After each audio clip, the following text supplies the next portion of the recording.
शेतकरी मित्रांनो थांबा. गाई गोटा बांधायचा आहे पण पैशांची अडचण आहे. सरकार देतंय 3 लाख रुपयांचं अनुदान. संधी सोडू नका. शेतकरी मित्रांनो, गाई गोटा बांधणीसाठी सरकार 3 लाख रुपयांची थेट आर्थिक मदत देत आहे.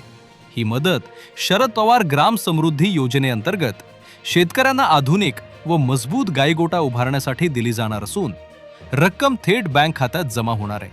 या योजनेसाठी अर्जदार महाराष्ट्राचा रहिवासी असावा, स्वतःची हक्काची जमीन व राष्ट्रीयकृत बँकेत खाते असणे आवश्यक आहे. तसेच किमान 2 ते जास्तीत जास्त 18 जनावरे असली पाहिजेत. अर्जासाठी आधार कार्ड, 7/12 उतारा, बँक पासबुक, जनावरांचे प्रमाणपत्र, ग्रामपंचायतीची शिफारस व इतर आवश्यक कागदपत्रे लागतात. या योजनेसाठी अर्ज ग्रामपंचायत किंवा तालुका पंचायत समितीत करावा लागतो. अशाच महत्त्वाच्या शेतकरी हिताच्या योजनांसाठी व्हिडिओला लाईक, शेअर आणि चॅनल महाफॅक्ट्स मराठीला सबस्क्राईब करा.